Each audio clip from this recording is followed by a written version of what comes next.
95% of men don't do this, but women secretly love it. When the eyes stop too soon. Have you ever noticed? Some women walk into a room, and no one turns their head, not because they lack anything, but because the world's gaze often stops too soon. It stops at curves, at numbers, at outdated standards, but the kind of attraction that truly lasts doesn't live there. You're a seasoned man. You know there's a kind of beauty you can't see with the eyes. You feel it, in presence, in depth, in the silence long enough to truly listen. And today, we're going to explore something few ever talk about. Why some women, who aren't conventionally attractive, still stay in your mind long after they're gone. This isn't a video to preach about inner beauty with empty words. It's a journey inward for the man who's no longer chasing the surface, but learning to see what most men miss. Part 1. A stronger sense of identity. You know what's interesting? When a girl doesn't grow up being praised for her looks, especially for her body, something unexpected happens. She starts looking inward. While others may chase attention, she's quietly building something deeper. Maybe it's her curiosity, her creativity, her ability to express emotion through words, through art, through presence. You see, when the world doesn't hand you compliments, you learn to earn your worth differently, and that can be a gift in disguise. Instead of being defined by her shape, she gets to define herself on her own terms. Psychologists call it self-complexity. The idea that the more layers you have in who you are, the more resilient you become. So while the world is busy staring at the surface, these women are crafting something stronger, a sense of self that doesn't fade with time. And that is the kind of beauty you don't see at first glance.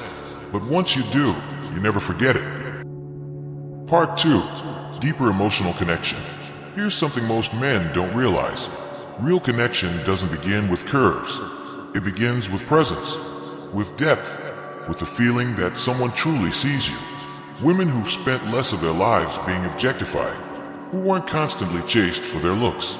They often show up in relationships with something rare, emotional availability. They listen differently. They speak from a quieter place. And because they've built their identity on more than appearance, they're often more willing to see you for who you are beneath the surface. No masks, no ego games, just two people meeting each other in the middle. And for a man who's tired of shallow sparks that never last, this kind of bond feels like peace, like coming home. You see, when the world stops watching her body, she starts leading with her heart. And that's the kind of woman you don't just desire, you respect, you trust, you grow with. Part 3. Misjudged and misunderstood. But let's be honest, it's not always easy for her. While some women are celebrated just for walking into a room, others are quietly dismissed, not because they lack value, but because they don't match some shallow checklist the world made up decades ago. Small chest must mean less feminine, less attractive, less womanly. That's the silent bias society slips into magazines, movies, even casual conversations. We don't always say it out loud, but it shows in who we notice and who we don't. Psychologists call it schema thinking. Our brains take shortcuts based on what we've been conditioned to believe. And unfortunately, the media keeps reinforcing the same mold. If it's not voluptuous, it must not be desirable. But here's the truth. Those shortcuts make us blind. Blind to depth, blind to character, blind to the quiet strength that doesn't scream for attention. And when you really see her, not the stereotype, but the person, you'll realize what society overlooks is often where real beauty lives. Part 4. Not objectified, but still under pressure. Now you might think, if she's not being constantly sexualized, that must be a good thing, right? Yes and no. Sure, she might be spared the kind of objectification that makes women feel like walking billboards. But that doesn't mean she's free from pressure. Far from it. You see, being ignored can be just as damaging as being overexposed. Because in a world that celebrates a very narrow kind of beauty, not fitting the mold often feels like you don't exist at all. No catcalls, no comments, no compliments, just silence. and silence has its own weight. Over time, that absence can whisper lies. You're not enough. You're invisible. You don't matter. And here's the part no one talks about. Even women who've never been objectified still internalize the standards they see around them. They measure themselves by ideals they never agreed to.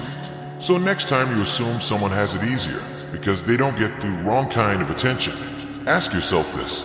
What kind of attention do they get, if any at all?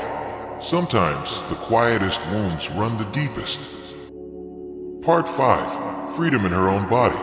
Let's take a breath for a moment, because while the world keeps pushing beauty as something to chase or fix, there's something quietly powerful about the way some women simply move. Women with smaller chests often describe something the rest of us rarely think about.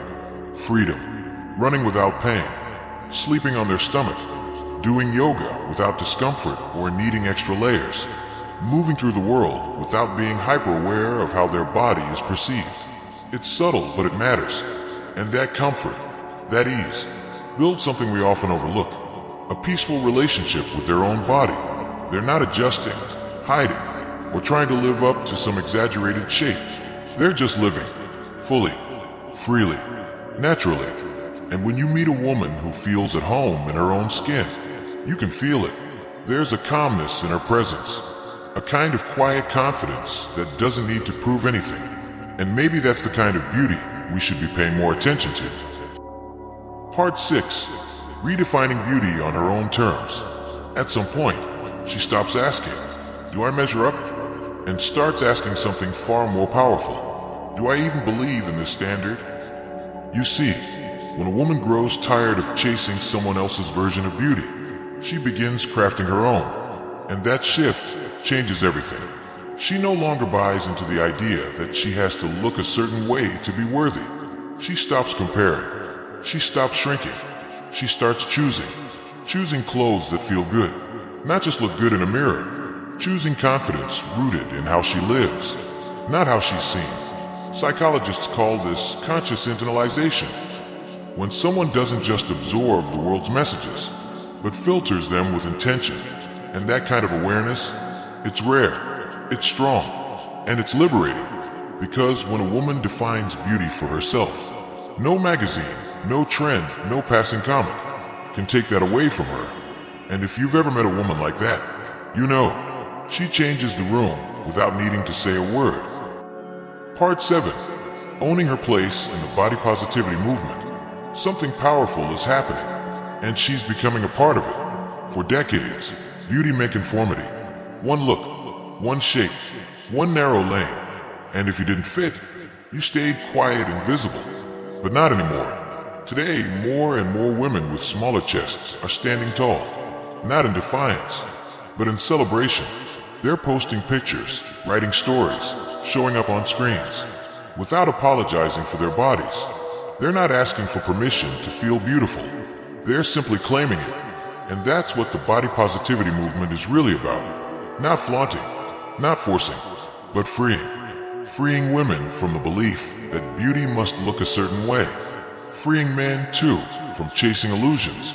And finally seeing the beauty of what's real. So when you see a woman who owns her frame with grace, who doesn't try to fix what was never broken, understand this. She's not just making a statement. She's building a new standard. One where being yourself is finally enough. In a world obsessed with curves and size and surface, it's easy to overlook the quiet kind of beauty. The one that doesn't shout. That doesn't try to convince you. It simply is. But when you slow down long enough, when you stop judging by habit and start seeing with presence, you'll realize there's something deeply attractive about a woman who owns herself fully, who doesn't chase attention, but radiates ease, who's not busy fitting in, because she's already at home in her own skin. Her chest size? It was never the point. It's her clarity, her softness, her bold refusal to apologize for existing exactly as she is. So the next time you meet a woman who doesn't match the image the world told you to want, pause. You might just be standing in front of a quiet revolution. And if you're wise, you'll lean in and see what most men never do.